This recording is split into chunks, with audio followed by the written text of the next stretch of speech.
Escuchas un podcast de Dixo. Escuchas Creative Talks. El podcast donde hablamos de creatividad, futuro, innovación, medios, disrupción y emprendimiento. Con Fernanda Rocha y John Black. Por Dixo, la productora de podcast más importante de habla hispana. Por Dixo.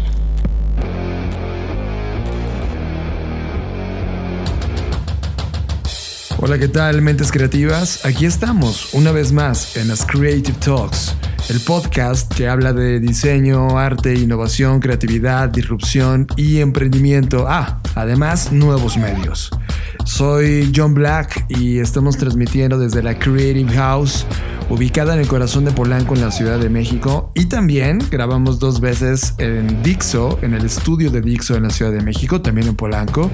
Fernanda Rocha, tenemos un programa sumamente fascinante y grabado en múltiples puntos de la realidad.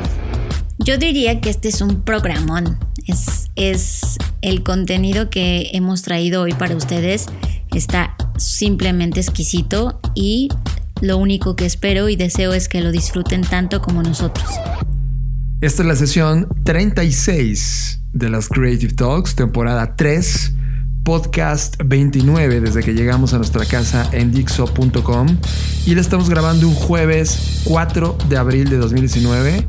Fer, ¿has sentido que abril ha estado gigante? Sí, siento que abril ya duró mucho y apenas lleva 4 días. Está cañón. Y bueno, que inicie la dosis de esta edición. Blackbot presenta. En tiempos de total descontrol mundial, I ordered the United States Armed Forces to launch precision strikes on targets associated. la humanidad está entrando en una crisis que acabará con la forma en cómo vivimos, consumimos y experimentamos en este planeta. People don't realize how much work goes into convincing the public that climate change is real. Dejándonos una conclusión inevitable. Nuestra generación no peleará por la igualdad, la equidad, la economía o la libertad. Pelearemos por la sobrevivencia de la humanidad en este planeta.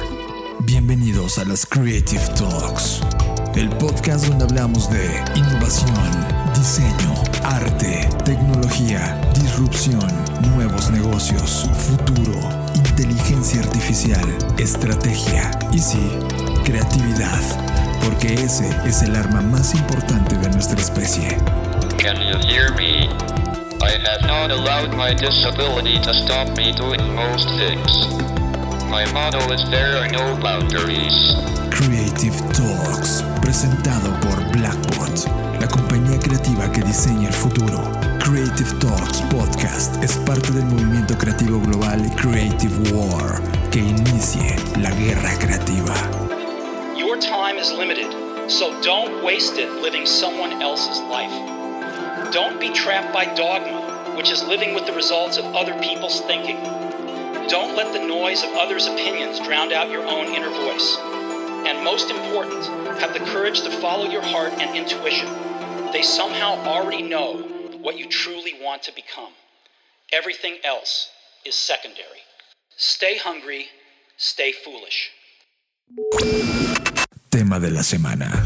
Discutimos, destrozamos y analizamos el tema de la semana.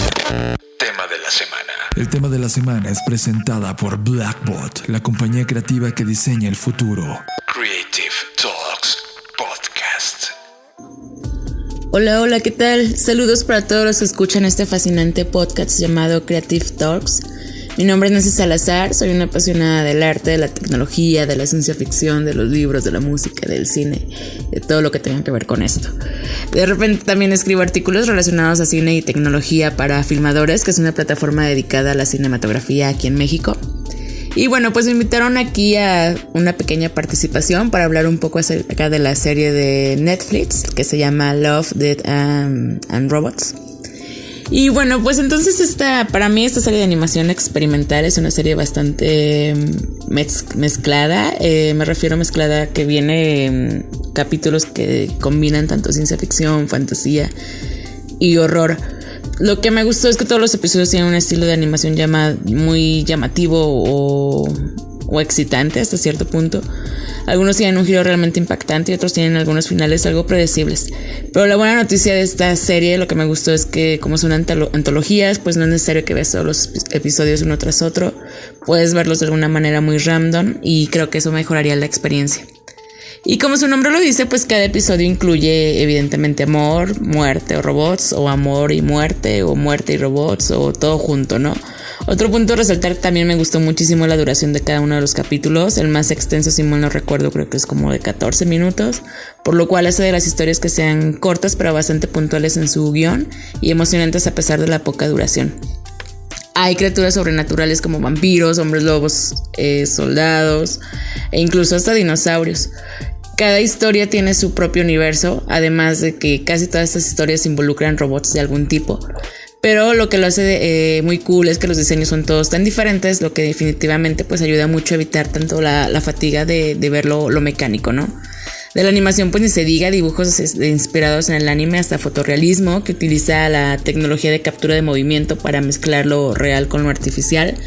Eso también me pareció muy interesante, además de la mezcla de géneros, es decir, que encuentras desde capítulos que están como en la onda western, otros que acaparan el terror, comedia, e incluso hasta llega a una parte como que la cuestión de atracos, ¿no? Me divertí muchísimo con esta serie, es el tipo de cosas que quería disfrutar más de lo que realmente pensé que pudiera ser así, ¿no? Y bueno, pues me pidieron que sugiriera mi top de episodios que más me gustaron, y pues voy a presentar 4 que son los que me parecieron muy relevantes. Seré muy breve en la descripción de ellos, del por qué me gustaron. Y pues bueno, entonces el orden en que los voy a decir no implica que sean mis favoritos. No encontré como un orden tal cual, entonces todos son mis favoritos. El primero es Three Robots, este cortometraje el cual es dirigido por unos españoles. Me encanta porque sigue las andanzas de unos androides que se dedican a hacer turismo aquí en el planeta Tierra, donde ya los humanos están totalmente extinguidos. Y bueno, aparte de que es uno de los episodios más divertidos, me agradó porque maneja la sarcástica excusa para ofrecer una ingeniosa visión de algunos males que actualmente sufre la sociedad contemporánea. Ese me encantó. El otro que me gustó fue God Hunting. Este me pareció impresionante, siendo adaptado de la historia del mismo nombre por el 3 veces ganador del premio Hugo, que se llama Ken Liu. Para los que no sabían, estos premios Hugo son galardones que se entregan cada año. Los entrega la Sociedad Mundial de Ciencia Ficción a las mejores obras de ciencia ficción o de fantasía. Este episodio evita el molde futurista y eurocéntrico de todos los capítulos que hay en la serie y se apoya en aspectos tanto del folclore tradicional como del género steampunk. Y eso es lo que me latió de este episodio. El último, más bien el tercero, es el de Helping Hand. Ese también me gustó porque es una mujer que trabaja para reparar un transbordador y es lanzada al espacio y se ve obligada pues a confiar en su astucia y su fuerza para salvar su vida, ¿no? Aunque comentan que es algo muy parecido a Gravity, yo veo que este episodio de Helping Hand se distingue por su solución al problema. Aparte que la historia se resuelve por sí misma y es un corto de ciencia ficción muy ideal en cuestión de rápido, contundente y memorable. Y finalmente el que más me gustó fue el de Cima Blue. Fue el que me pareció más extraño en cuestión de los demás episodios de esta serie de Love, Death and Robots. Porque habla de un artista solitario que se caracteriza por una peculiar obsesión de tener un tono azul en todas sus obras maestras, las cuales son ampliamente discutidas a nivel mundial, ¿no? Entonces esta animación hiperestimulada es diferente a todo lo demás que se ve dentro de la serie completa, y la historia pues rompe con el enfoque habitual de la serie sobre el sexo y la violencia. Más bien da una visión más cabal y filosófica de lo que significa estar vivo. Ese es el episodio menos predecible de todos los que vi y les garantizo que no adivinarán el final. Y pues estos fueron mi top 4 de los que me gustaron de esta super serie. Espero que pueda coincidir con alguno de sus gustos, y si no pues podemos discutirlo sin problema. Y bueno, como para finalizar, les recomiendo pues otras series que también igual me gustan de ciencia ficción, que por ejemplo obviamente sería Stranger Things, que son como las que tengo ahorita en mi mente. Black Mirror, por supuesto. Esta otra que se llama French. Está la de Philip K. Dick, una que está en Prime Video, y pues otras que pues también entran, aunque son animadas, es la parte de Futurama y Ricky and Morty. Entonces espero que les haya agradado esta pequeña intervención que hice y nos vemos en el futuro. Ok, ya lo dijo Nancy Salazar, vamos a hablar de una de las series que nos marcaron totalmente desde casi hace un mes que fue lanzada. Lleva 3 semanas que esto está liberado en Netflix y estamos hablando de esta serie antológica de Netflix producida por David Fincher y Tim Miller, que se llama Love, Death plus Robots, que realmente nos reventó la cabeza, y desde que la vimos, Fer, decidimos como hablar en un capítulo muy puntual de lo que estábamos sintiendo de esta serie. Así es, John. Creo que como consumidores de contenido, sobre todo de este tipo de contenidos de ciencia ficción, de estas narrativas que avientan escenarios hacia el futuro, nos fascinan y también creo que marcan un hito en la industria, ¿no? Yo recuerdo cuando hicieron el estreno de esta antología en el South by Southwest, una de las cosas que decían Miller es justamente que teníamos que, o ellos lo que querían hacer es romper con esta tradición a la que la televisión se acostumbró, de programas que duraban 1 hora o media hora, ya con comerciales evidentemente. Y él lo que decía es: ¿por qué tenemos que estar programados? O sea, lo que sentía es que estábamos como tipo perros de Pavlov, muy amaestrados en que si las historias no duraban ese tiempo, entonces sentías que la historia no era historia o que no valía la pena. Muy, muy similar a lo que le pasa en este momento al cine, ¿no? ¿De qué cine? Y creo que es muy atinado ese comentario, porque justamente estas historias son dosis muy cortas, ya lo decía Nancy, algunas no duran más de 14, 15 minutos. Hay unas que duran como 5 minutos también, son súper cortas. Sí, y pese a la duración, son buenas historias que te dejan ya sea un gran mensaje o al menos una sensación de que invertiste muy bien ese tiempo. Así que, o sea, me maravillo, es una de las series que ha provocado muchos pensamientos en mí acerca de la distopía a la que posiblemente nos pudiésemos enfrentar como humanidad. Y también en la parte gráfica, visual, es una locura ver cómo hace 5 minutos estábamos en las cavernas y hoy hemos dominado esta tecnología que nos permite gozar y explorar cosas que solo están en nuestras cabezas y que alguien es capaz de plasmarlas. Eso me parece maravilloso. Creo que tú lo mencionaste definitivamente. ¿Sabes cómo me siento? ¿Te acuerdas cuando tenías, 7 años, 8 años y empezaste a descubrir el mundo narrativo de los cómics? Y los cómics se convirtieron en algo importante en tu vida de ahí en adelante. Yo creo que mucho de nuestra generación, Fer, de la gente que escucha este mismo podcast, que ha venido creciendo en este boom de la cultura pop de finales de los 80s, inicios de los 90s, estas narrativas alternativas, ¿no? Porque el mundo de la televisión en aquel entonces estaba invadido por estos distintos contenidos de que a ti y a mí no nos atraía nada, y que el cine tampoco permitía del todo entrar. Entonces todos estos cómics que comimos, todos estos momentos que apuntaban al futuro y te hacían totalmente diferente a la sociedad, creo que sentí exactamente esa sensación de volver a estar frente a algo nuevo, algo que no todo el mundo habla, algo que todo el mundo lo entiende. O sea, me acuerdo cuando salió Black Mirror la primera vez, no todo el mundo la entendió. De hecho, hubo una oleada importante de qué es esa basura, qué contenidos tan nefastos, etcétera. Y dices, claro, aquí es donde se divide el tipo de personas que están justamente imaginando estas cosas. Ahora en el futuro, ahora que estamos en el futuro de esos comentarios, esas mismas personas ahora dicen: oh, Black Mirror fue increíble, cómo se adelantó a cosas que van a suceder, ¿no? O están sucediendo. Y es como clásico. Esta serie se trata de eso.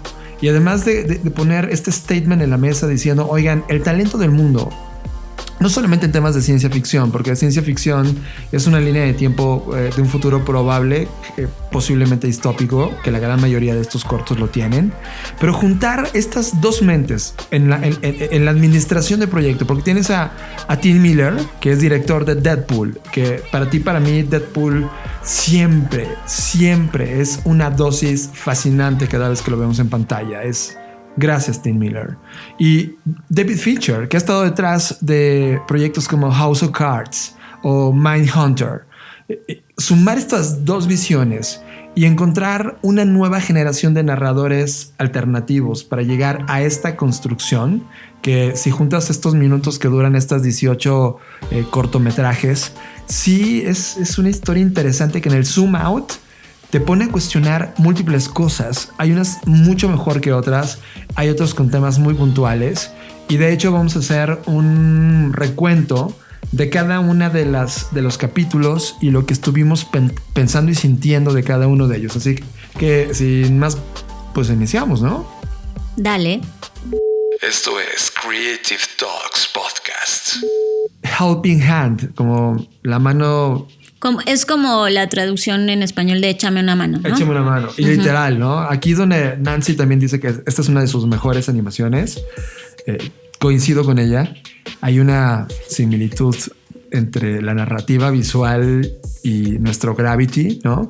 Creo que Cuarón, cuando vea este cortometraje, le va a dar como una sensación interesante de cómo se vería en animación este proyecto que él llevó al cine. Y es esta sobrevivencia que tiene este personaje. Está en el espacio.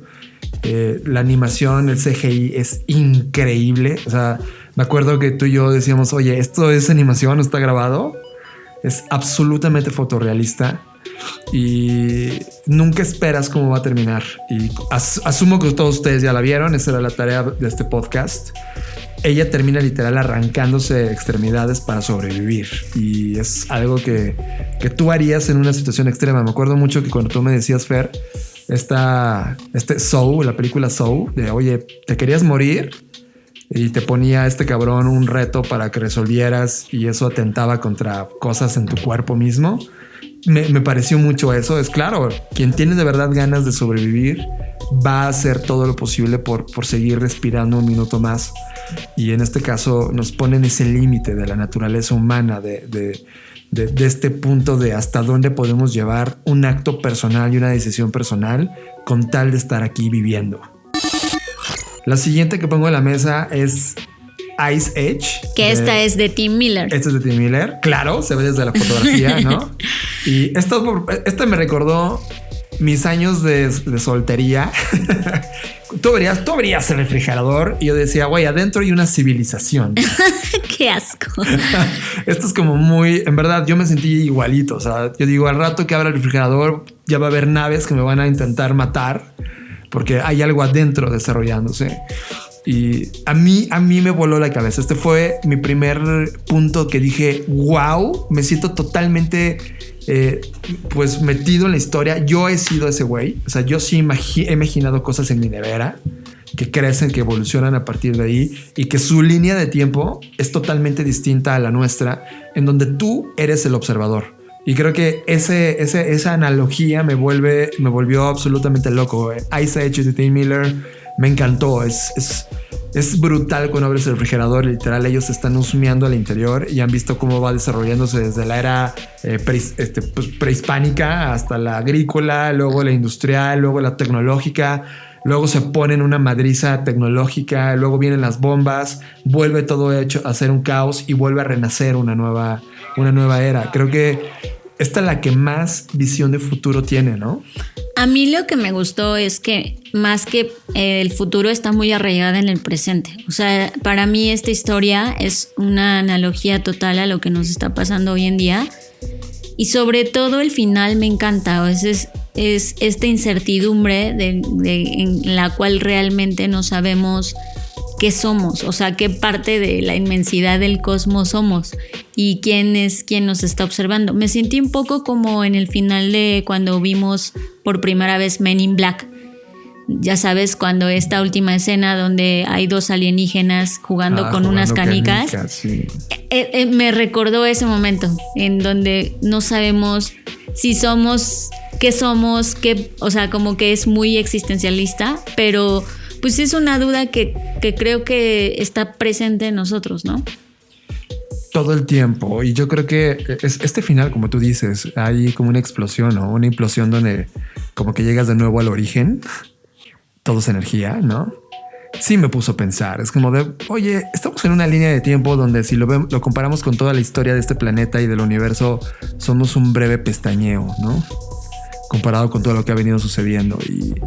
Y a veces no magnificas porque no tienes oportunidad de compararte en esta línea de tiempo frente a los acontecimientos que han sucedido antes y eres nada. Estamos en un mundo donde nos sentimos frustrados y vacíos y la verdad no representa nada. O sea, eres un instante fugaz y de repente en esta historia justo me sentí así, en ese viaje a lo largo de los tiempos donde adentro ocurrieron muchas cosas en una velocidad de tiempo récord.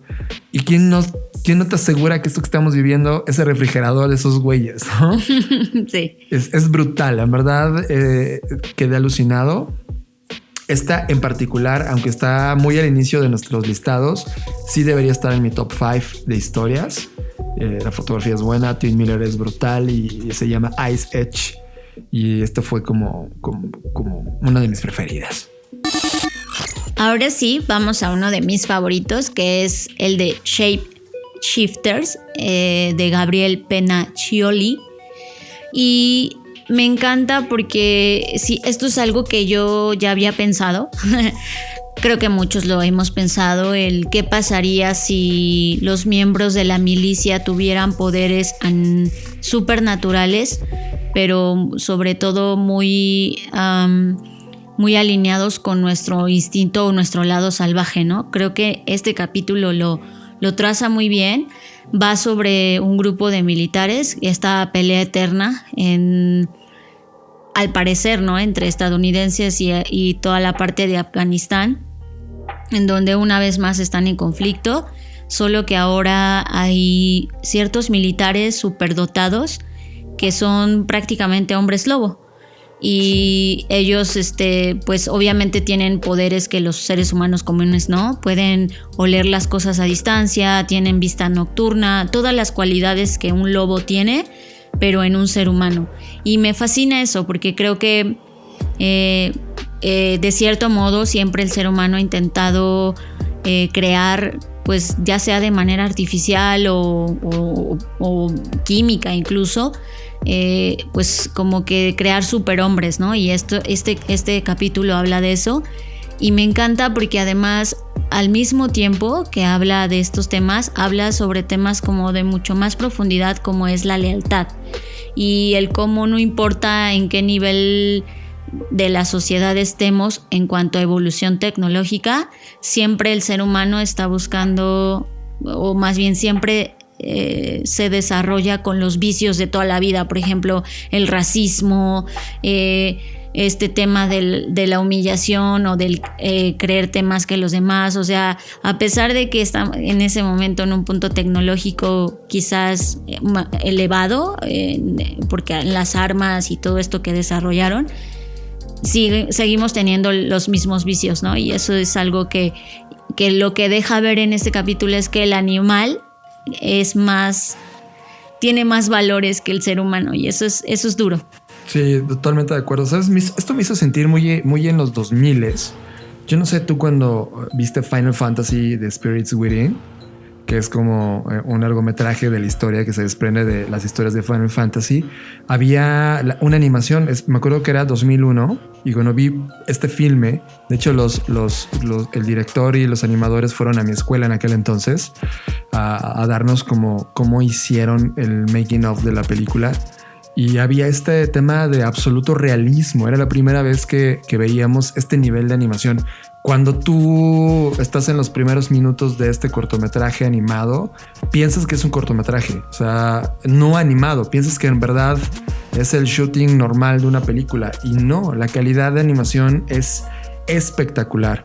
Creo que Gabriele lo logró, nos llevó a un tema tecnológicamente de alta calidad visual, y el planteamiento justo entre el humano bestia y esta raza evolucionada que además sufre del racismo, ¿no? Porque dentro de la élite de los soldados sigue siendo como... ahí van estos animales, ¿no? Los tratan de manera muy despectiva. Creo que nos ponen en un escenario de donde probablemente el futuro del ser humano sea justo estas intervenciones entre máquinas o animales que le den como un arma o una evolución muy particular al ser humano. A mí también me gustó. No está en mi top 5, pero sí me hizo sentir... Está como en mi top del top 10, ¿no? Sí me hizo sentir como ese instante cuando vi la de Final Fantasy. Empezamos ya con las últimas 10. Este se llama Lucky 13 de Jerome Chen. Es la historia de una piloto. Me gusta porque la historia comienza con una chica, ¿no? Y la nave 13, que la nave 13 como el número 13 en general está relacionado a mala suerte o números malditos. Pero aquí hay un easter egg porque el capítulo es el 13 y dura 13 minutos. Hermoso. Eso no me había dado cuenta. Y la verdad es que la historia me encanta. Es porque la máquina ciertamente tiene un tema de inteligencia artificial y ciertamente le ha ido mal. De hecho, nadie quiere pilotearla. Y ella cuando entra, pues es asignada a esta nave. Y evidentemente inicia una relación con la nave, ¿no? Empieza a haber un entendimiento, un respeto entre ambos, entre la nave y la chica. Las misiones en las cuales se ve relacionada a la chica, resulta que la nave 13 comienza a tener esta racha de suerte, ¿no? Y todo el mundo comienza como a sorprenderse por cómo ella se ha llevado bien con esta máquina. Y al final pues termina en un tema malo. Sí hay un accidente. Ella decide explotar la máquina, pero la máquina decide no hacerlo. Y le da tiempo a que la chica escape. Y entonces la máquina decide una especie de suicidio, ¿no? Sí, en pos de salvar la vida de quien fue su piloto.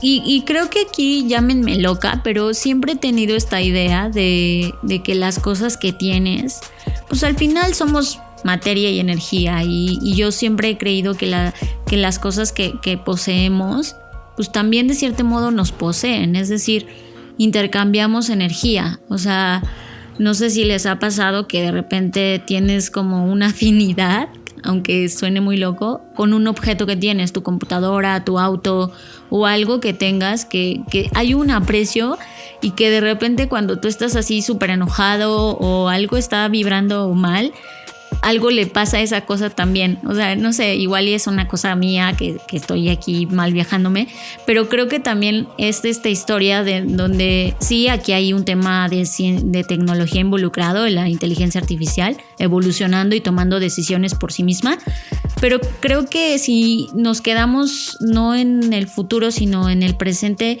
y lo que hacemos con nuestros objetos, creo que también hay una relación en eso. Totalmente, y creo que al final lo que está buscando este cortometraje es enseñarnos un tema de cómo son estos robots con esta dosis de humanidad, ¿no? Y en esta correlación de interacción con el humano. Y aquí viene otra de mis favoritas, Three Robots. Es de mis favoritas, no porque sea de las mejores historias, ni tampoco de las mejores animaciones, sino por todas las referencias que tienes. Es de las que más me gustó por eso. Porque para empezar, este capítulo habla de 3 robots que están de turistas en un escenario post-apocalíptico, donde ya nos fuimos al carajo y ellos están como recorriendo lo que quedó de nuestro planeta. Y me encanta porque, por ejemplo, el ojo rojo que pasa aquí es una referencia a HAL, el de Space Odyssey. Eso me encantó. El T-Box, que hace referencia totalmente a Xbox y es el robot mucho más humanoide y además se parece un chorro al gigante de hierro.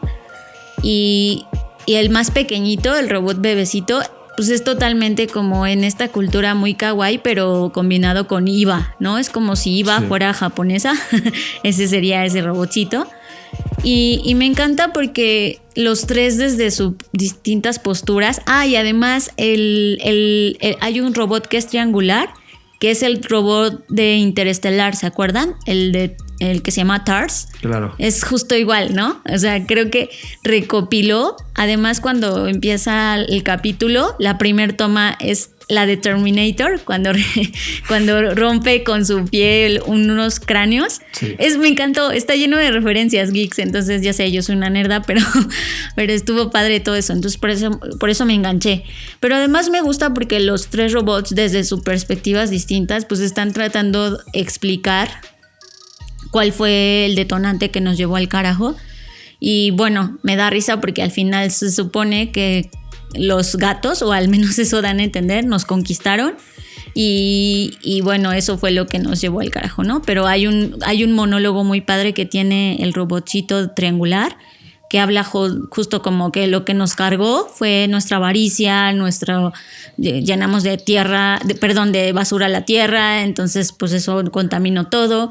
Está muy padre, es muy sutil. No es nada violento a diferencia de los demás, pero me gustó por las referencias. Creo que eso es lo que me enganchó. Está interesante porque es como si fueras a un museo, ¿no? Solo que en este caso, pues la Tierra está hecho una mierdera. Entonces, estos robots vienen como, vamos al museo de lo que era la Tierra. Hay referencias a los ancestros, ¿no? Así de, mira, este era tu ancestro. Y es la tecnología que estamos usando ahora. Solo que ellos están mofándose de esto y tampoco logran entender en la lógica de las computadoras cómo es que no nos dimos cuenta de todo este mierdero que estaba ocurriendo, ¿no? Entonces es muy cómica, es muy linda. De hecho, en la gran mayoría de las personas que he platicado, esta está en su top 5. Creo que la mía justo está en la posición 5. O sea, no es la mejor para mí, pero sí en el común denominador, inclusive en algunos fue su mejor.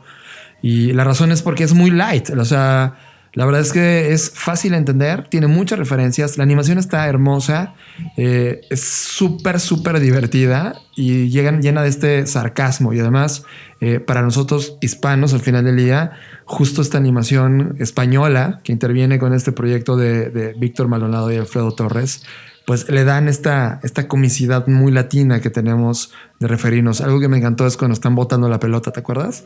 Ay, sí. Eso fue súper tierno. Sí, como, mira la esfera del entretenimiento.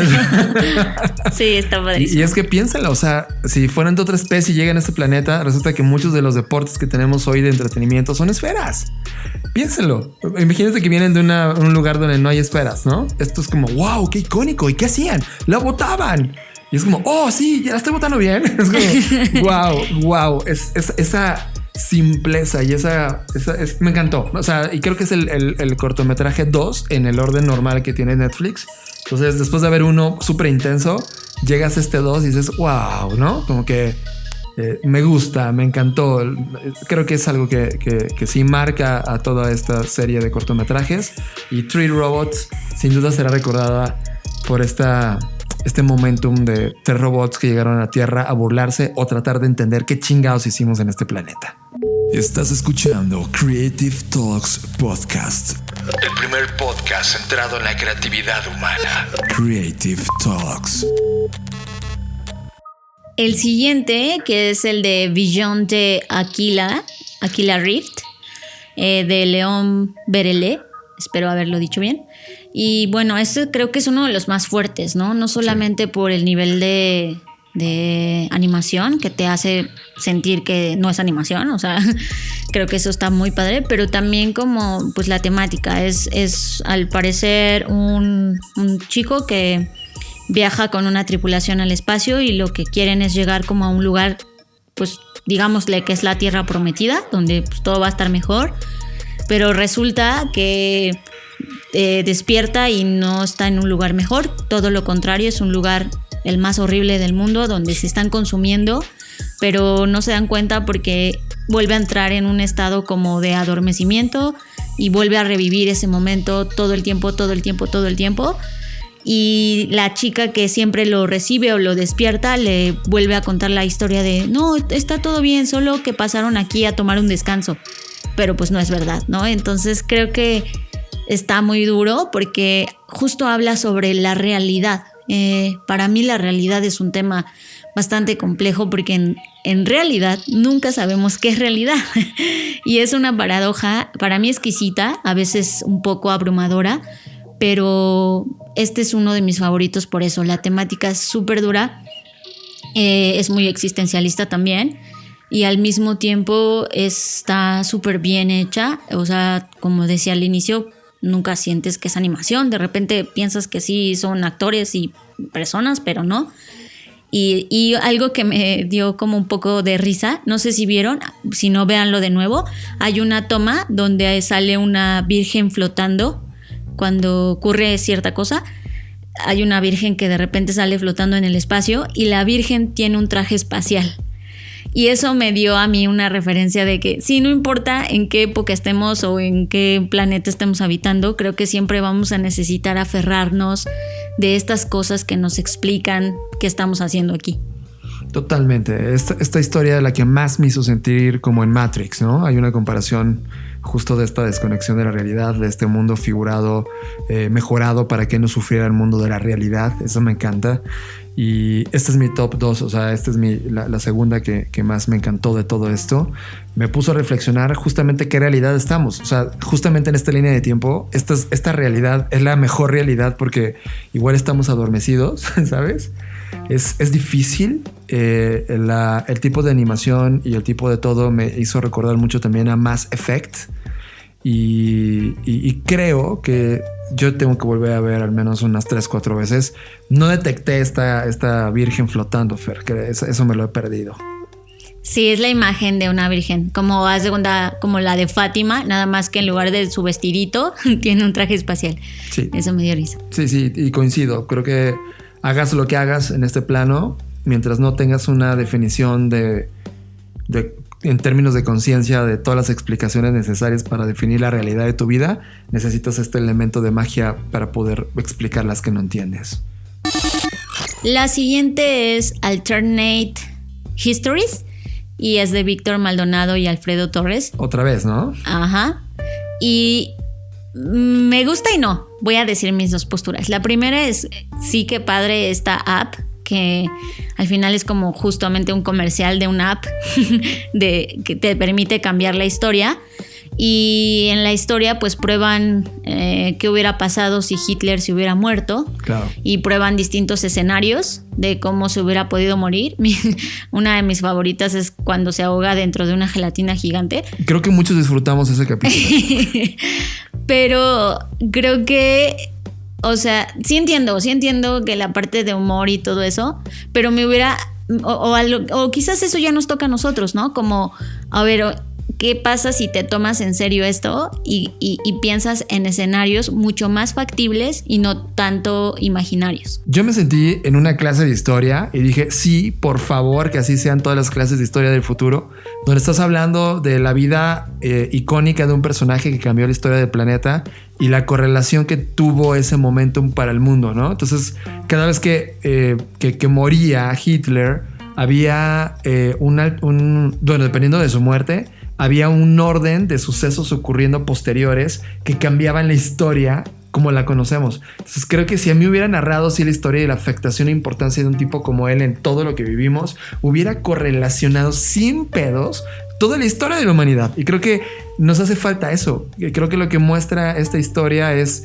justamente la importancia de la correlación explicada en una narrativa fascinante. Me hizo sentir felicidad verlo morir constantemente. La siguiente es una de mi top 5. Creo que está en el 5. Es When the Yogurt Took Over. Y otra vez Víctor Maldonado. Y me encanta porque sé que para muchos es como, güey, no, obviamente el yogur nunca nos va a conquistar. Pero creo que es una metáfora y una analogía totalmente relacionada con lo que la tecnología es hoy para el ser humano. Este capítulo va de un yogurt, así es, esta cosa de lactobacilos y bacterias. No sabemos cómo, pero logra desarrollar inteligencia, entonces comienza a gobernar el mundo. Y digo que para mí está en mi top 5 porque justo la tecnología ocurrió así, ¿no? De repente no sabemos cómo, pero la tecnología ya nos había invadido. Y de repente empezamos a hacer cosas en pos de la tecnología, como si la tecnología nos dijera, hagan esto, hagan el otro, y empezamos a obedecerla.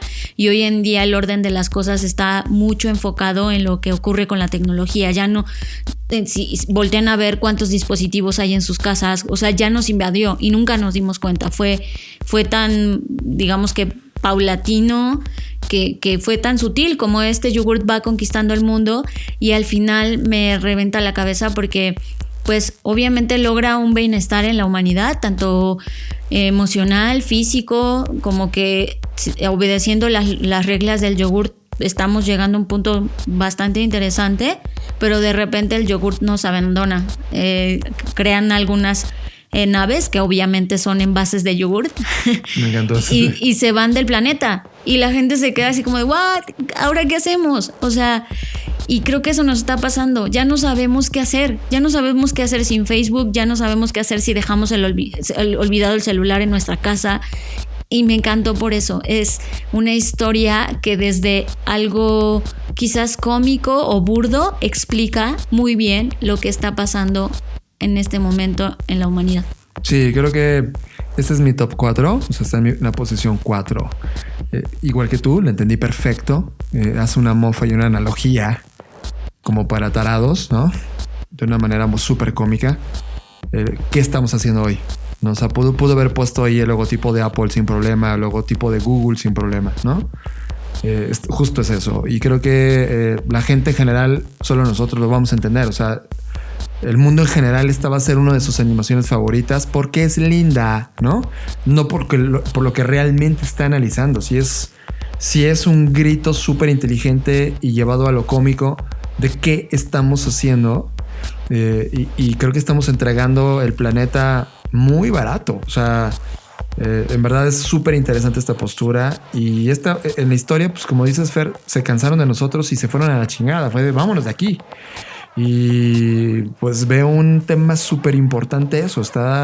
Sí nos deja un escenario de futuro en donde nos está gobernando el yogurt. Esto es Creative Talks Podcast. Creative Talks Podcast, presentado por Blackbot, la compañía creativa que diseña el futuro. Creative Talks Podcast. La siguiente, hijo, este está en mi top 2. Sonny's Edge. Me encanta todo. Es un capítulo, yo creo que el más gore, el más rudo y el más cruel. Es un capítulo que me recuerda a los Jaggers de Titanes del Pacífico. Sí, por los monstruos. Controlado, ¿no? Y además por la forma en la que son controlados los monstruos acá. Sí. Y también se parecen mucho a los kaijus. Sí. Entonces me recordó totalmente a eso. Pero también me encantó porque habla de un tema que a mí me fascina, la transferencia completa de conciencia de un cuerpo a otro. Eso es como para mí droga pura. Y justo habla de esto. El capítulo va de una chica que tiene un crew de amigos que se dedican a pelear con bestias, y las bestias se conectan a los cuerpos humanos a través de un dispositivo de la mente. Es decir, tú te pones esta como diadema en tu cabeza y puedes controlar a la bestia, entonces eres tú quien están peleando de alguna forma u otra. Y ocurren bastantes cosas, ¿no? Ella llega y le ofrece como digamos que su manager le ofrece un trato a un como gángster de las peleas estas de bestias. El güey no acepta, entonces le dicen, ¿sabes qué? Te vas a arrepentir. Él tiene a un peleador que es súper brutal, pelean y de repente la novia o la chica del gángster quiere seducir a la chica esta que pelea, porque además la chica viene de una tragedia súper dura en su vida, fue violada y entonces pues la maltrataron horrible, le cortaron el cuerpo, pues, por poco y la mutilan. Entonces pasa ahí una serie de cosas y de repente descubren que pues en realidad su cuerpo ya no está, es decir que a partir de esta no, fíjate que no es un androide. Lo que pasa es que su cuerpo era o sea, y ya después hice la análisis y sí, cuando ella va a negociar, ella es un holograma. y en realidad ella es la bestia, transfirieron su conciencia a la bestia. Y eso es wow, ¿no? O sea, para mí es o sea, que ella se haya convertido en Carnival, que es el monstruo, fue como uff, ¿no? O sea, nuevamente habla de un tema de sobrevivencia, es qué estás dispuesto a hacer para seguir viviendo. John, sí, digamos que alcanzó la inmortalidad, ¿no? Sí, o sea, y ahora ella se manifiesta de forma agresiva para encontrar la venganza a través de estos monstruos, ¿no? Y eso es algo que pues estamos a punto de experimentar. O sea, hoy estamos tratando de colocar información en el cerebro humano, y si todas las leyes de psicología son reales, debe de haber una manera de transferir toda esta data que te hace humano a otro cuerpo, cualquiera que este sea. Creo que aquí nos está llevando a un punto en donde la conciencia inclusive se puede alterar y se puede encapsular y llevarse a otro lado. Nos deja con este final donde dices, wow, el tipo de violencia que hay es impresionante, el tipo de música, animación, el sonido, los gráficos, los colores que manejan la paleta son brutales. Sí es mi top 3. Ya casi terminamos. Vamos a The Witness. Hijo, también es uno de mis favoritos. Me encantó. Alberto Mielgo, para quien no sabe quién es uno de los animadores de la última película de Spider-Man Into the Spider-Verse o Universe, o como se llame. Bueno, esa. Y hace su debut como director, dirigiendo esta historia. Donde para empezar me encantó, pareciera que extrajo a Ruby Rhod. ¿Se acuerdan de este personaje del Quinto Elemento? Total. Y de repente hay un personaje en este capítulo que es igualito, pero saliéndome de ese que es lo que robó mi atención. La historia es mucho el tema de los loops, ¿no? Que hoy está como muy de moda en cuanto a las narrativas.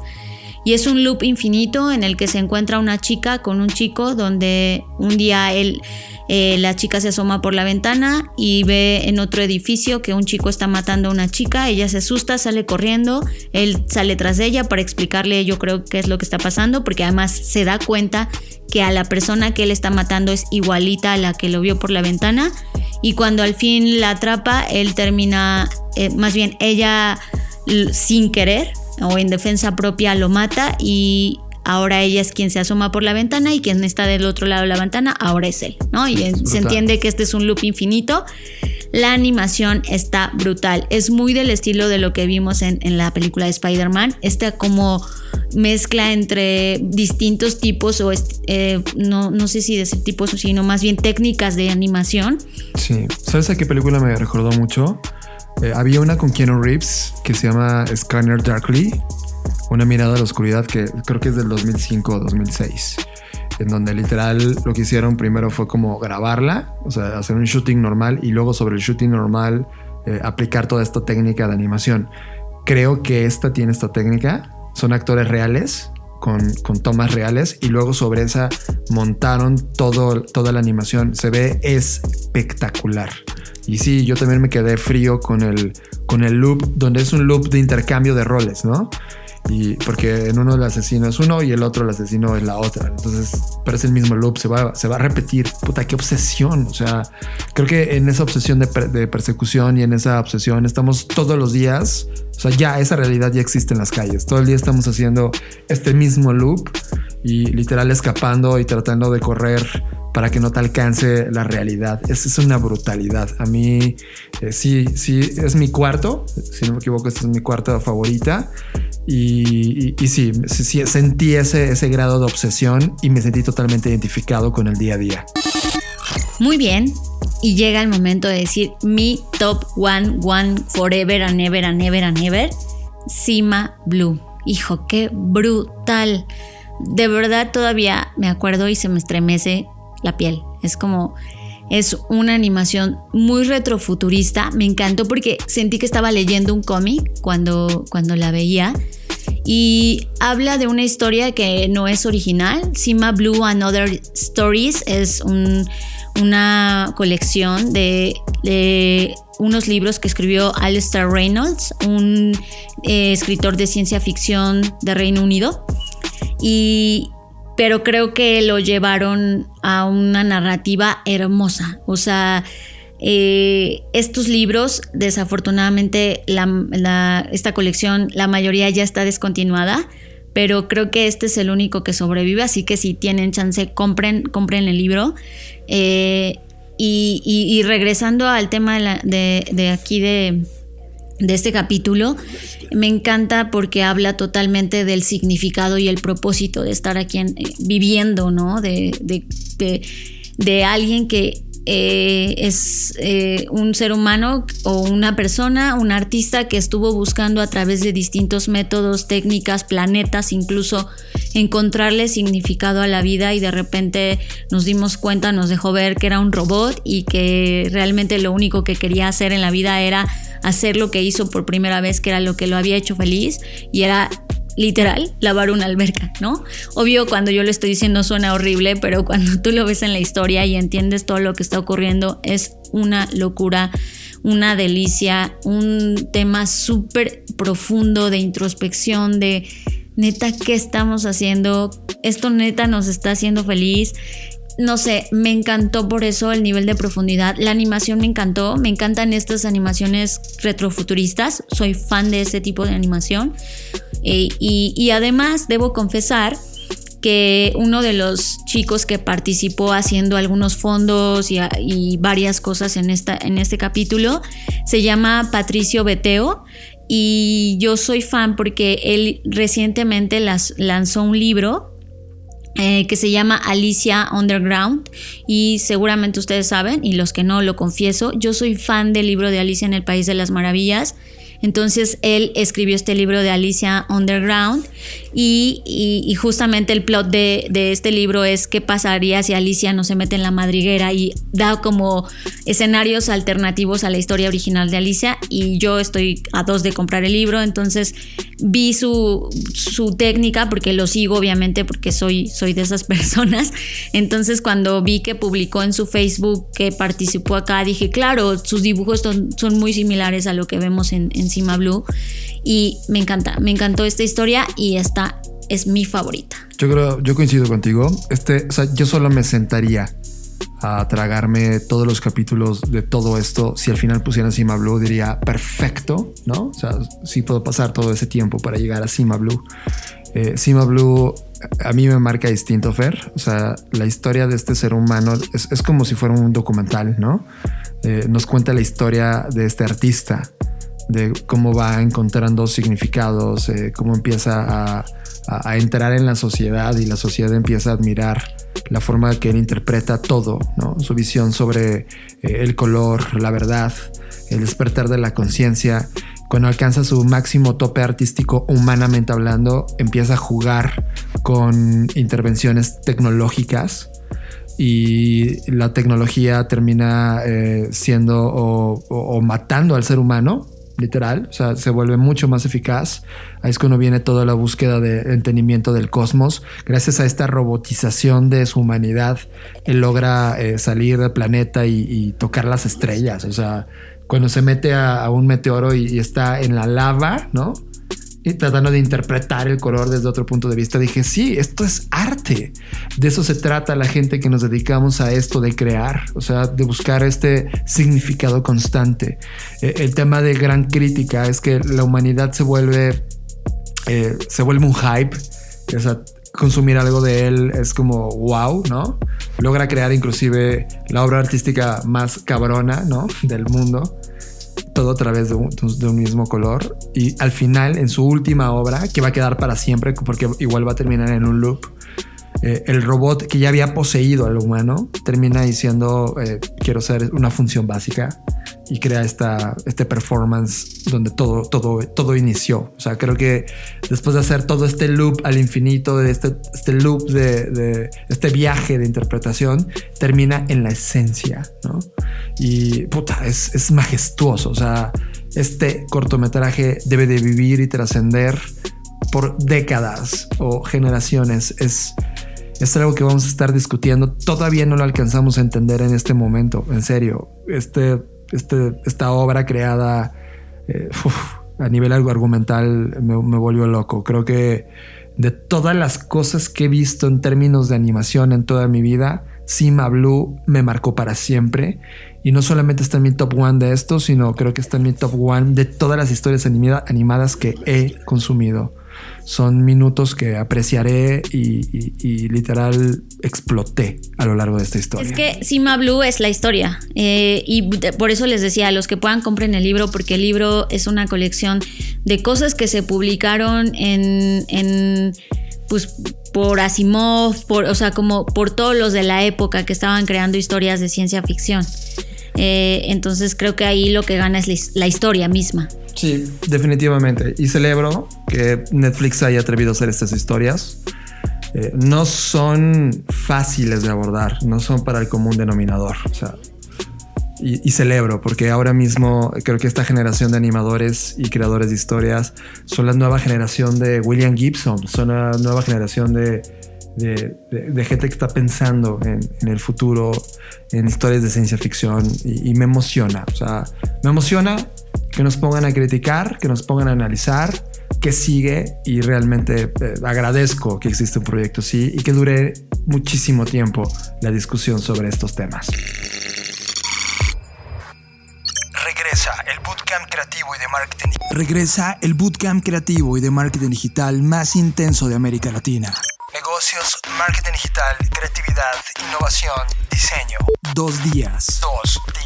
2 días. 16 horas de altísima dosis educativa. 16 horas. Tu forma de entender el mundo de los negocios y tu postura en el planeta cambiará para siempre. Insanity Bootcamp 2019. Insanity Bootcamp. Fechas disponibles. León, 14 y 15 de junio. Guadalajara, 19 y 20 de julio. CDMX, 16 y 17 de agosto. Mérida, 20 y 21 de septiembre. Zacatecas, 18 y 19 de octubre. Lugares disponibles a través de blackbot.rocks/insanity-bootcamp. Insanity Bootcamp solo a través de Creative Talks. Presentado por Blackbot, la compañía que diseña el futuro. Estamos totalmente felices de este bloque. Primero, a ver, estamos en Dixo, grabando en Dixo, después de que se hizo todo este cambio físico de donde estaba la cabina, en una simulación de cabina, porque esto todavía no es la cabina final, pero se puede grabar. Y Fer, por primera vez lo logramos. Es nuestra primera entrevista en la Ciudad de México con alguien que le teníamos unas ganas brutales. Sí, para mí esto es muy importante, porque igual voy a grupear un poco, pero algo que habíamos platicado es que cuando estábamos en Querétaro no teníamos la manera tan fácil de poder conectar con los creadores, ¿no? Y como ustedes los han escuchado en este podcast, el cine es de nuestros contenidos favoritos y de nuestras narrativas favoritas. Y hoy tenemos a alguien que se dedica justo a este tema, y me emociona muchísimo porque creo que no nada más la perspectiva y lo que nos va a platicar, sino también porque es como un eje rector en este mundo de la creatividad, ¿no? Entonces estoy muy contenta porque tenemos con nosotros a Andrés Kaiser. Bienvenido a los Creative Talks. Muchísimas gracias por la invitación. Me da muchísimo gusto estar aquí con ustedes. Les agradezco a ambos pues estar aquí echando la plática. Y además de que venía en la moto, ¿no? Andrés, repentinamente la Ciudad de México presentó un chubasco agresivo. Y espontáneo. Sí, fue muy espontáneo. Sí. Fue como si le fuera muy bien al cielo y tuvo un ¡ah! Exacto. Y eso sucedió. Y llegamos a tiempo y ya nos platicamos muchas cosas, pero es necesario comenzar a grabar para que ustedes se enteren de todo lo que hay que platicar el día de hoy en las Creative Talks. Andrés Kaiser. Sí. Qué honor que vengas. Primero, antes de que nos presumas las óperas primas que seguro traes en la manga, platícanos de ti. ¿Quién eres? ¿Qué ha pasado? ¿Por qué estas narrativas? ¿Por qué el cine? Pues una pregunta complicada. No complicada, pero yo soy de San Luis Potosí. Soy de provincia. Mi familia es de allá. Soy segunda generación de suizos radicados en México. Y nada, yo me crié allá en San Luis Capital, que es una ciudad industrial, minera, conservadora, ¿no?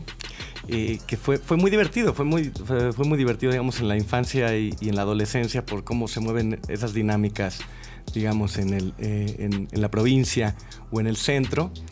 Y nada, yo allá tuve una educación católica de entrada, el bautizo, primera comunión. Ya no llegué a la confirmación porque en ese momento, pues ya no sé, debido a la adolescencia me empecé a separar un poco de esas ideas, pero son ideas que siempre como que se me quedaron de alguna u otra manera en la mente, ¿no? La teatralidad religiosa, este perfeccionamiento de la emoción y del rito a través de la misa. Y luego, en algún momento, llegaba a San Luis la muestra de cine, que era el evento anual en la ciudad de San Luis. Entonces tú comprabas tu pase para todas las funciones, ¿no? Y recuerdo que en ese momento yo estaría primero secundaria, yo creo. Fui con un amigo mío y fuimos a ver pues, la muestra, ¿no? Una muestra que entre esos títulos estaba Corre Lola Corre. Y estaba Lost Highway de David Lynch, ¿no? Entonces, en esta última película de Lynch, me acuerdo que es una película rarísima, es una película que me dejó realmente pasmado. Ahí yo dije, pues sí, o sea, yo quiero hacer eso. Número uno, se puede hacer eso en el cine. Y número dos, yo quiero hacer eso, ¿no? Y desde ahí, pues se me metió la idea en la cabeza, muy radicalmente, que luego años después me enteré que mi abuelo hizo toda una carrera de cineasta amateur, cineasta casero, que de alguna manera, pues bueno, familiarmente estaba yo continuando, ¿no? Entonces a partir de ahí pues empezó la necedad, porque eso es lo que fue, una necedad por hacer películas, ¿no? Y pues cosa que después de todo este tiempo pues pude lograr, ¿no? Tiempo que se tradujeron en 7 años. Fíjate que 8 al parecer, porque ahora acabo de llegar de Costa Rica, del Festival de Cine de Costa Rica, y es un lugar para mí muy familiar, porque de una u otra manera yo he estado muy cercano a los ticos. Mi socia es tica, mi editor es tico, y entonces parecía que me sentía yo en casa, viendo amigos de todos lados y tal. Y me acuerdo que llegó Andrés Campos, mi amigo que es fotógrafo de allá, y empezamos a hablar, qué bueno que vas a estrenar la película, por fin tal. Y me dice, y le digo, no, pues sí, son 7 años tal. Y me dice, como que me dice, no, cuando estuvimos en el Talent Campus de Guadalajara, que es como un evento de formación, fantástico, me dijo, ahí ya me contaste el proyecto. Entonces, pues le sumé un año más todavía, ¿no? Entonces, ya como que ya renuncié a decir, bueno, igual y hasta son más, pero entonces ya me quedo en los 8, ¿no? Fantástico. Y de hecho nosotros te conocimos porque viajamos a Los Cabos, a este festival que creo que está empezando a atraer la vista y la atención, no solamente de locales, sino realmente internacionales que dicen, vamos a ver qué está pasando. Un poco separándose también de la industria hollywoodense y viendo un poco más hacia el hemisferio centro-sur, ¿no? Y se topa uno con esta sorpresa, te vimos en Los Cabos y luego nos enteramos que este proyecto que ahorita les vamos a platicar cómo se llama y que estamos todo el mundo hambriento de que esté llegando para que puedas comprar un ticket y verlo, nace de algo que fue real en Cuernavaca y que sí está metida un tema inclusive hasta de tu forma académica de crecimiento, porque tuviste a Leñero como profesor y creo que fue una fuente importante hacia la conexión de esta historia. ¿Es real? Sí, totalmente. Esta es una de las... una de estas historias, de las tantas historias que han pasado en este país tan surrealista y tan impresionante, que no se ha contado con la debida fuerza o frecuencia, y que se lo debe, creo que debería de explorarse más. Una historia que sucedió en Cuernavaca, precisamente en el monasterio de Santa María de la Resurrección, en los años 60, en un convento, en un monasterio de monjes benedictinos, en donde... larga historia corta, el padre prior de ese convento decide traer a psicoanalistas ateos al convento para hacer psicoanálisis de grupo a los monjes y que los monjes tuvieran la certeza de que estuvieran ahí para servir a Dios y para explorar la espiritualidad y no para esconderse socialmente, ¿no? Que no fuera un refugio de inadaptados sociales que tuvieran miedo de enfrentarse al mundo y entonces se van al convento.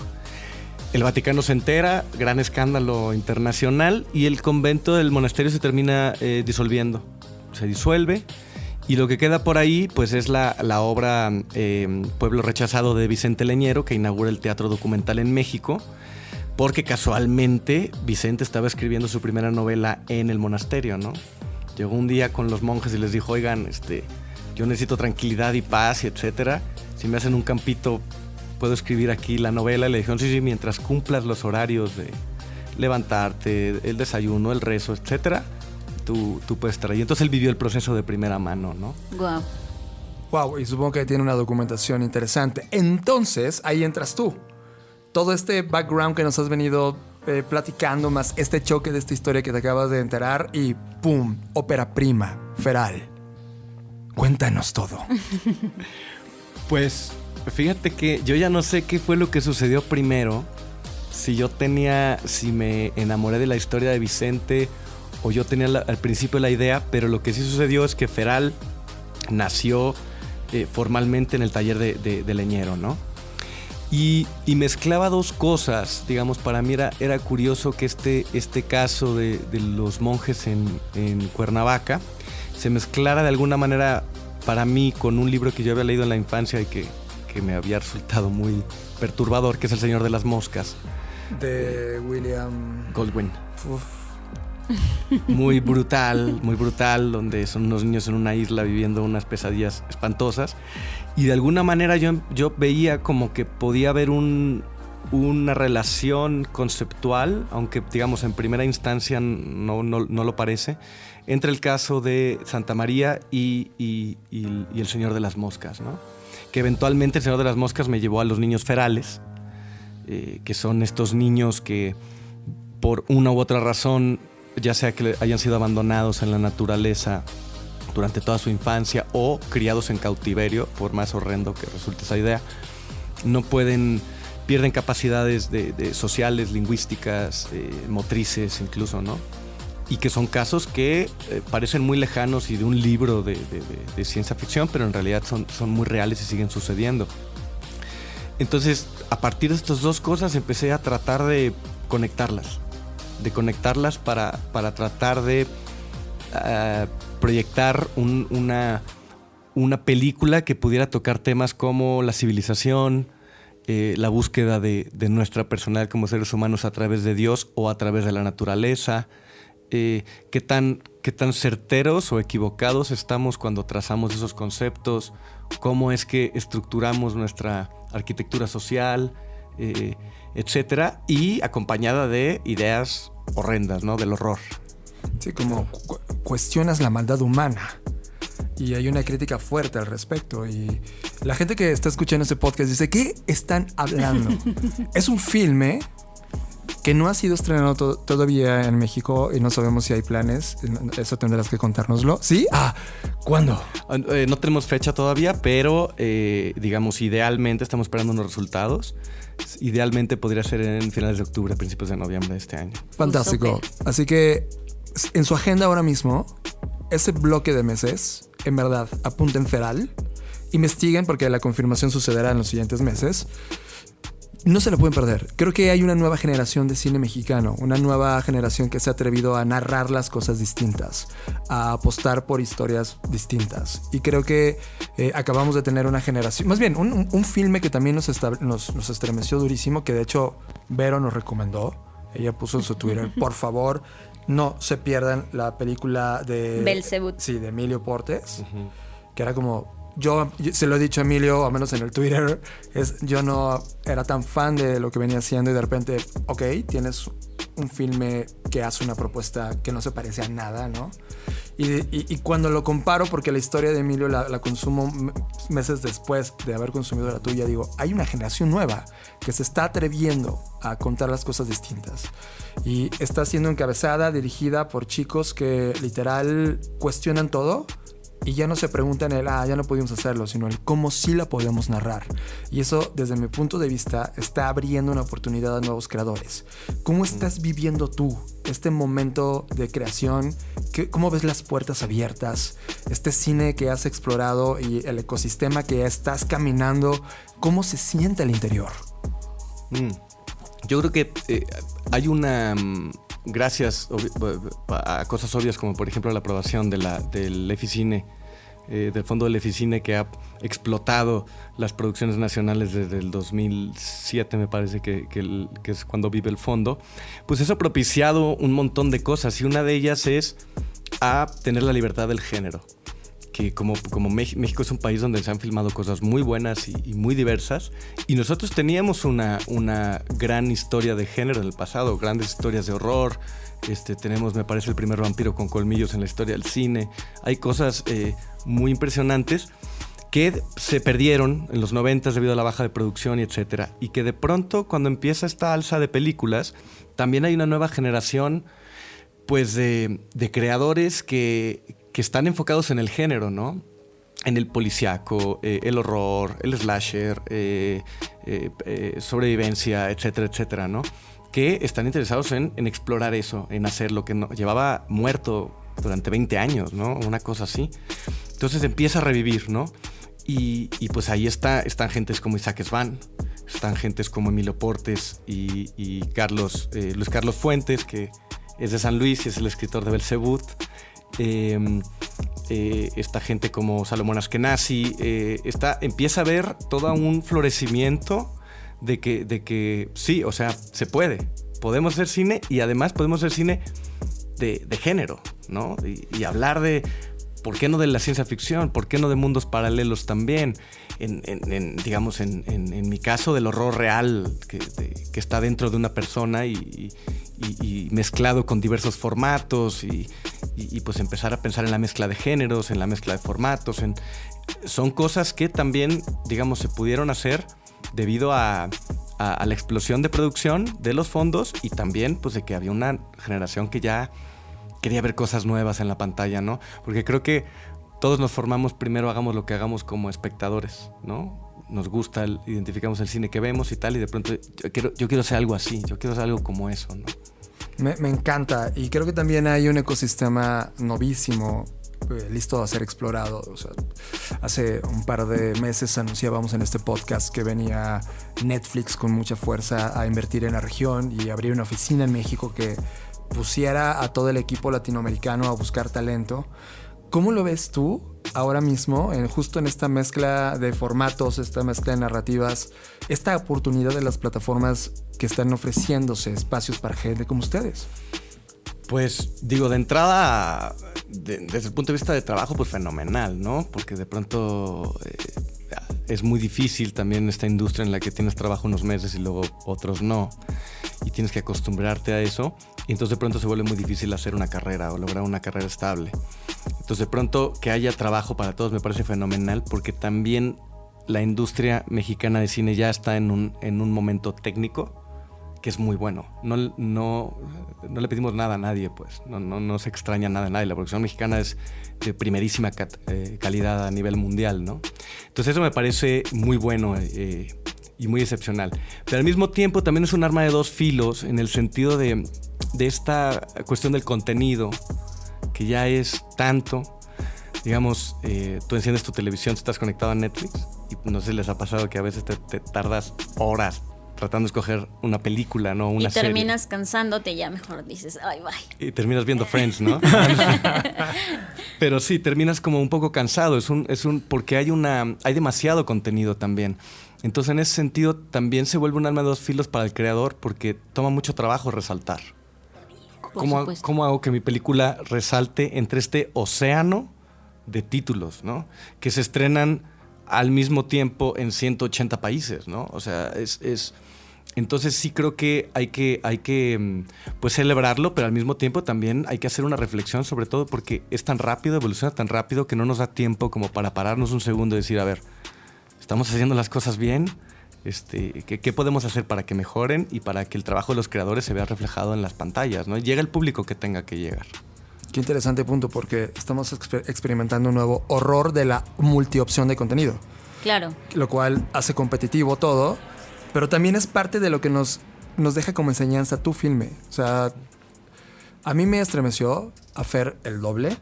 Sí, en lo personal, yo la verdad, de todas las películas que vimos en este festival, fue una de las que más me identifiqué a nivel personal, no solo como un usuario o un espectador, sino porque toda mi construcción de la infancia y de la adolescencia se basó justamente también en el catolicismo rígido, ¿no? Y hubo muchas cosas de la película que me cimbraron porque dije, damn it, eso, o sea, de alguna forma u otra lo viví o lo percibí y sabía que no estaba del todo bien, pero nunca lo juzgué porque era parte de mi proceso y desarrollo y lo veía como algo normal.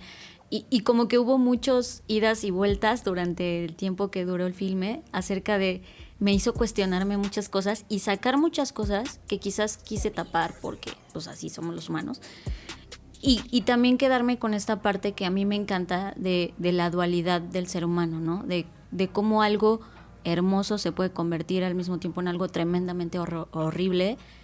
Y al revés, como a veces con las mejores intenciones puedes lastimar a las personas. O sea, hubo como muchas cosas que a nivel personal fueron como para mí de wow, o sea, me identifiqué muchísimo. Y esa fue como mi obsesión, no solo de traerte al podcast, sino también de investigar un poco más y como tú dices, quizás no es que esté pensando, quiero hacer una película así, pero sí en las cosas que hago pienso en llevar las narrativas a un nivel como eso que tú lograste hacer conmigo. Nos hace sentir horror y nos hace sentir el que no puedes quitar tu vista de la narrativa que estás haciendo. Es un falso documental que ocurre a finales de los 80, si no me equivoco.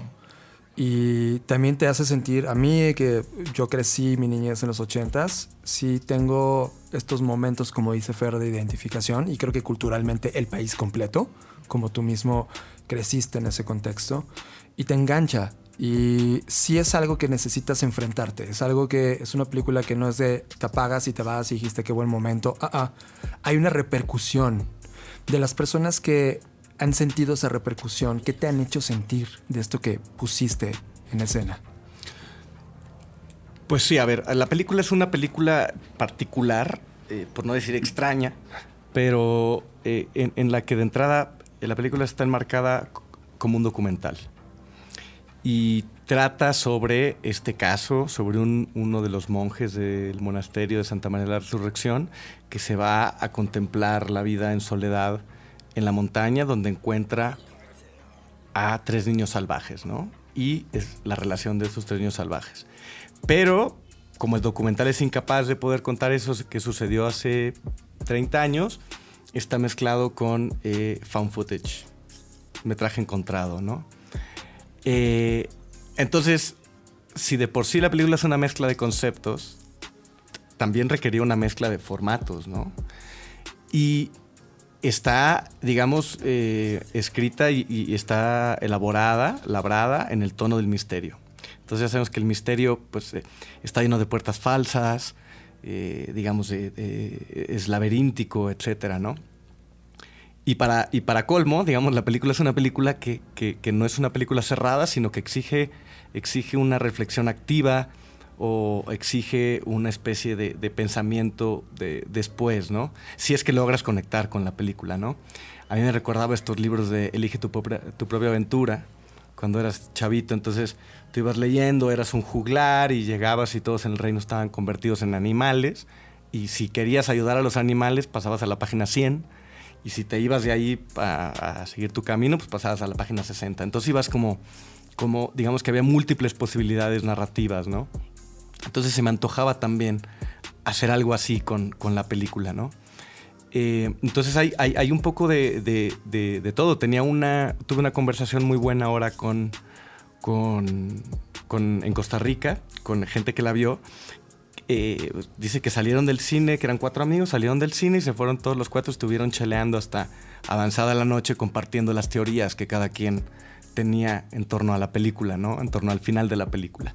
Porque la película, pues sí no te da este final cerrado al que estamos acostumbrados narrativamente, esta narrativa universal o occidental, impuesta por mucho tiempo en Hollywood, sino que pues te reta a jugar con la narrativa misma, ¿no? A irte a tu casa y seguir un poco elaborando teorías al respecto.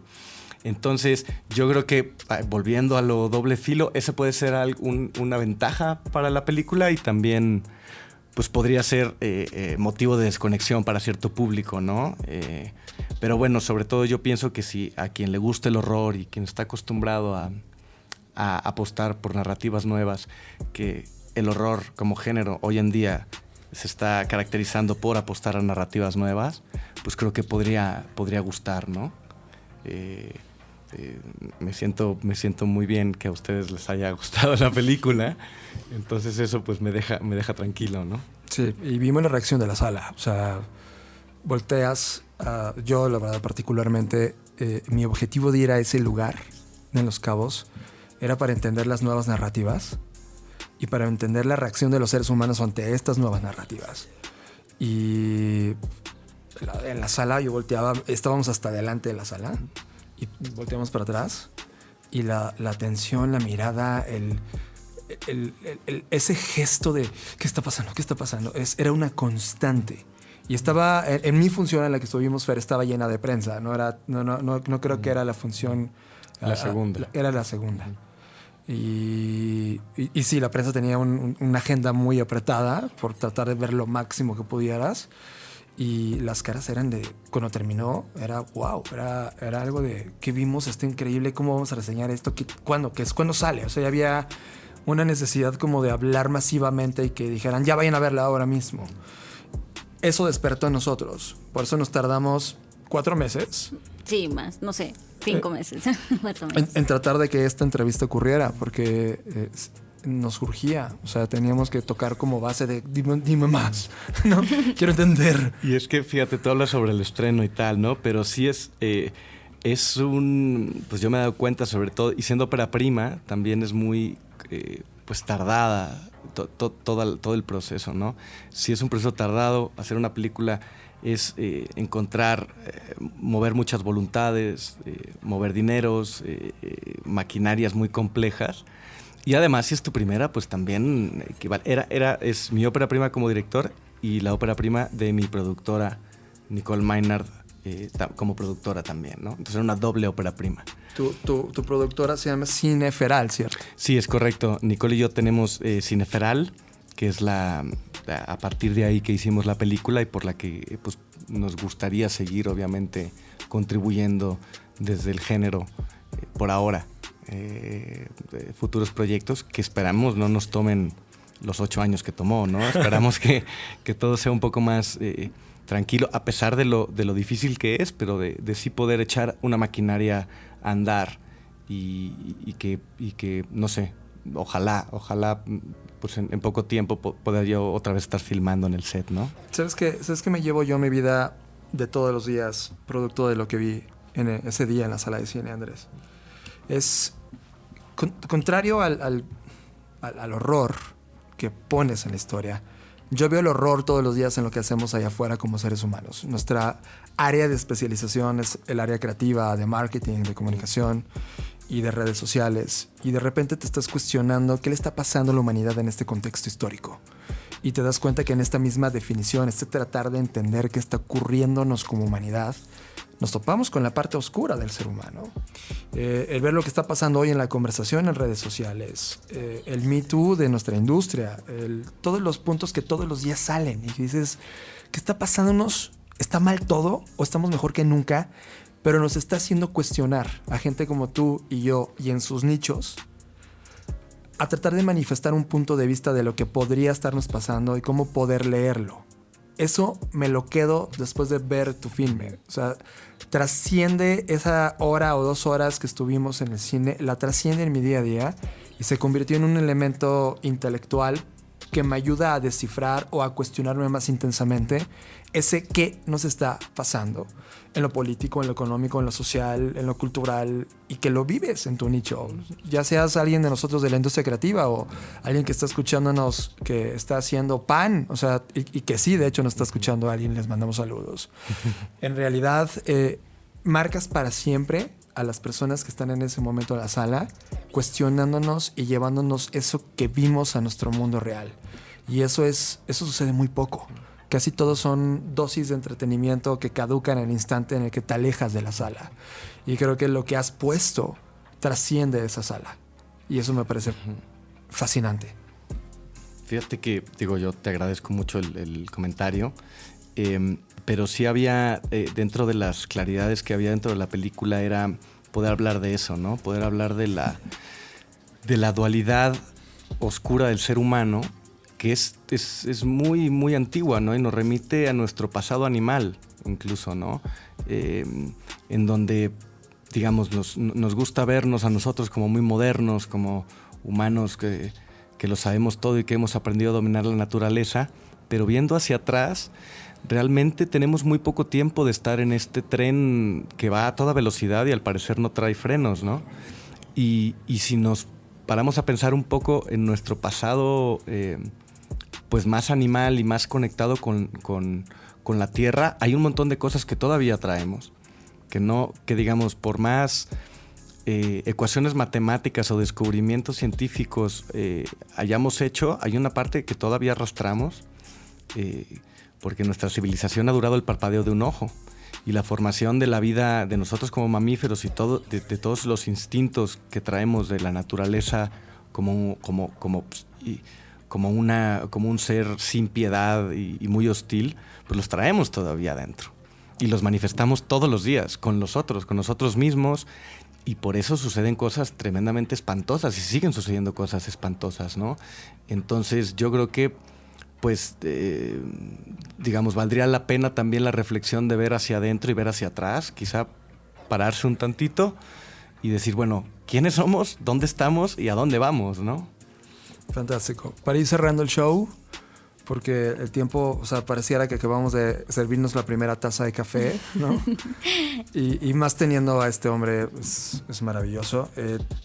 Quiero cerrar con 3 cosas que no quiero dejar de palomear.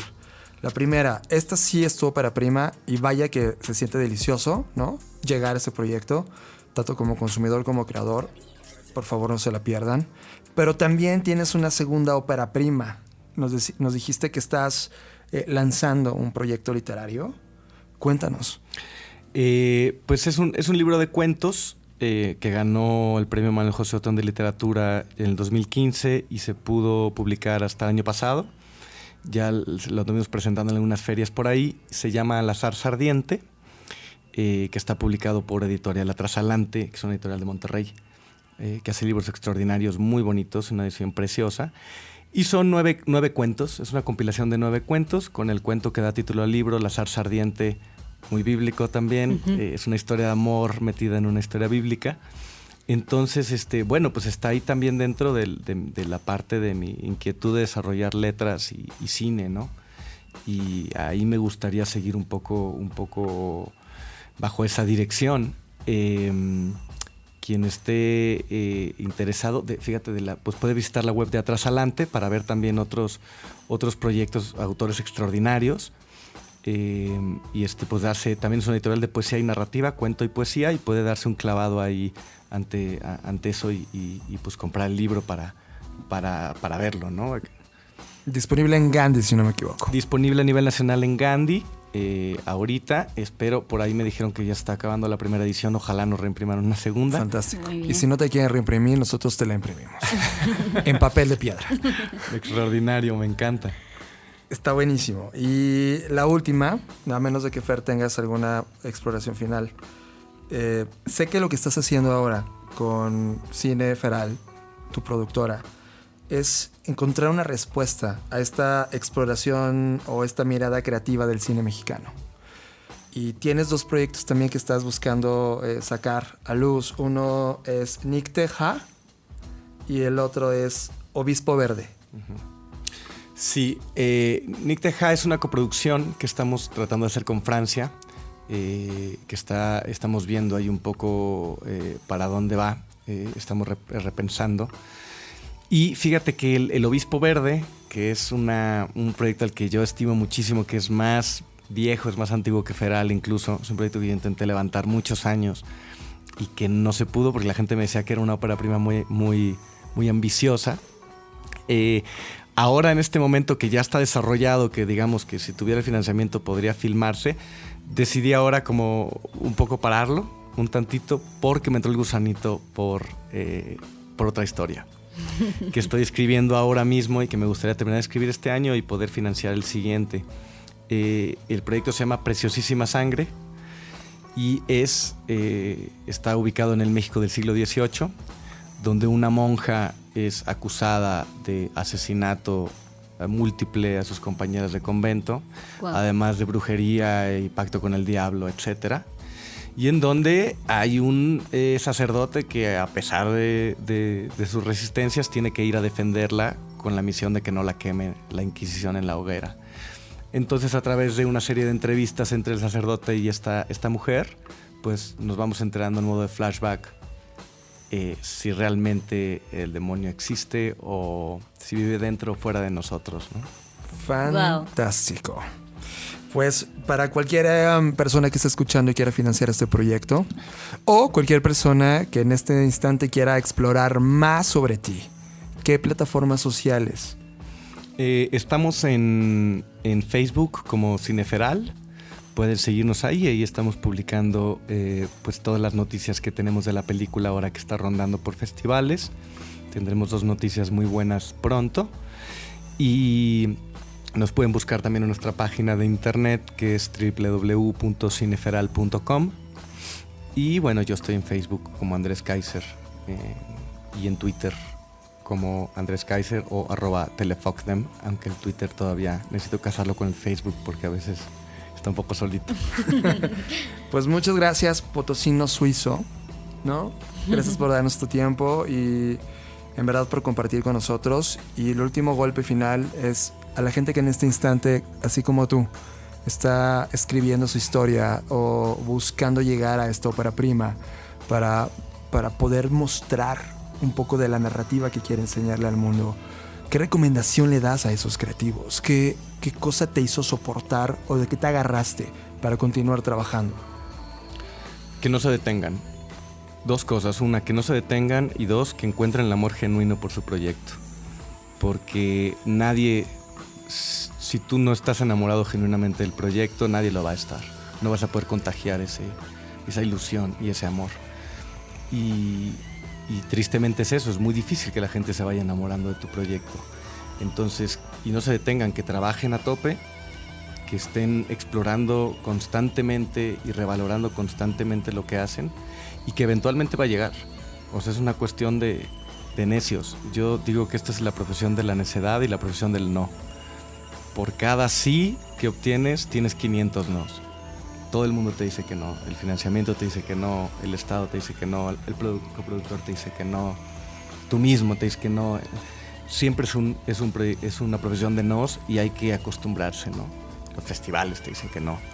Entonces hay que acostumbrarse y por eso cada sí es tan importante y llena tanto el alma, ¿no? Entonces eventualmente va a llegar, es una cuestión de disciplina, de tiempo y de presión. Fantástico. Fer, ¿finalmente complacida? Muy complacida. No words. Espero que no sea la primera vez que nos acompañe y que próximamente estés con nosotros. En esta casa, en Dixo.com, hay un par de shows de cine que también creo que valía la pena que toques en casa cuando esto sea ya puedes comprar tickets. Creo que puede ser interesante.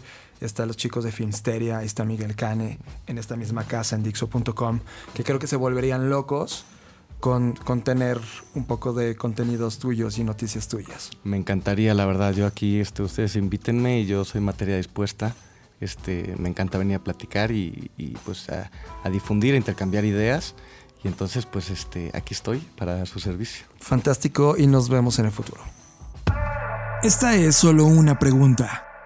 ¿Qué harías en 52 días? Si te dijera que en 52 días puedes llegar a esa gran idea que tienes en la cabeza, ¿lo harías?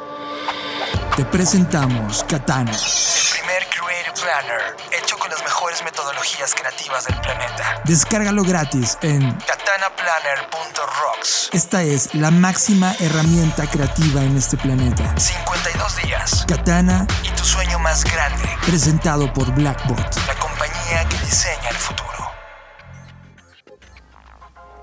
Hola, queridos seguidores del Creative Talks con John Black y María Fernanda. Nosotros somos Patty y Landare de Doers Marketing Academy y queremos compartir con ustedes información valiosísima. En Doers nos enfocamos en crear capacitaciones sumamente prácticas con un total enfoque en el área de la mercadotecnia. Y el día de hoy queremos contarles de nuestro nuevo taller al que están cordialmente invitados a participar. Se trata del Social Media Play, un taller de marketing digital y redes sociales en el que tienes que participar.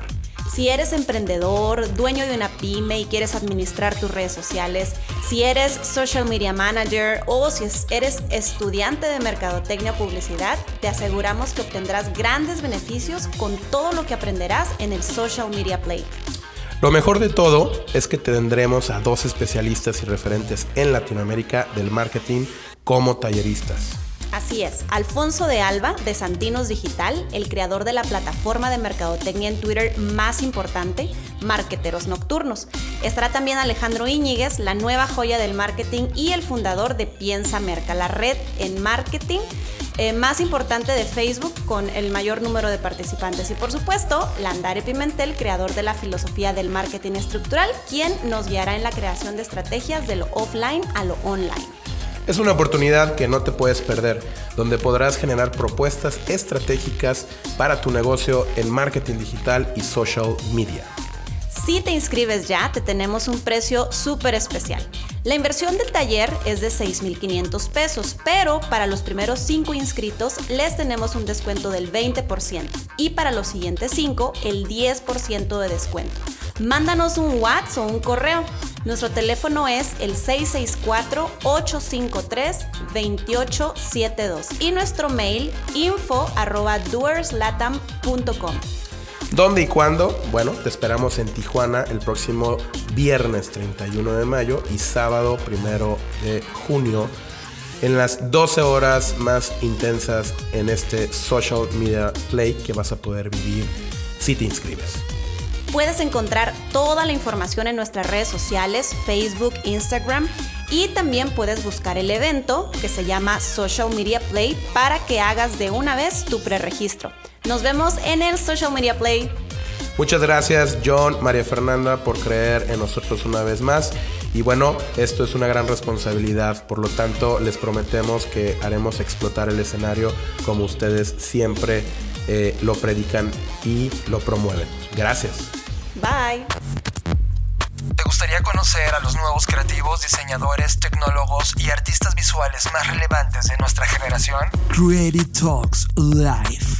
Te traeremos a las personas que con su visión están cambiando al mundo. Creative Talks Live. Próximamente, a través de Creative Talks Podcast. Presentado por Blackbot, la compañía que diseña el futuro. Fernanda Rocha, un capítulo largo. O sea, creo que se nos juntó una semana muy ecléctica en contenidos, ¿no? Es la primera vez que hacemos esta doble grabación, una parte en la cabina de Dixo y una parte en la cabina de donde originalmente hacemos los Creative Talks y además audios que rescatamos en distintas zonas y a lo largo de la semana. Creo que hay un tema brutal ocurriendo ahí afuera, un tema de proyección a futuro súper interesante y sobre todo una generación de creadores que nos han dejado conclusiones muy interesantes y muy esperanzadoras sobre lo que estamos haciendo hoy en día. Gracias por quedarte hasta aquí. Es un placer para nosotros hacer estos Creative Talks y que estés con nosotros. Yo soy John Black y me pueden encontrar en mis redes sociales en @JonathanAlvarez en Twitter, @JonathanAlvarez en Instagram y Jonathan Álvarez Gons en Facebook. Odio este momento de la despedida, pero así son las cosas y así tiene que ser. Fue un placer estar de nuevo con ustedes. A mí me pueden encontrar como @Fernanda Roche en Twitter, soy Fernanda Roche en Instagram y nos vemos en el futuro. Dixo presentó Creative Talks, el podcast en donde hablamos de creatividad, innovación, medios, disrupción y emprendimiento. Con Fernanda Rocha y John Black. Por Dixo, la productora de podcast más importante de habla hispana. Nos escuchamos en el futuro.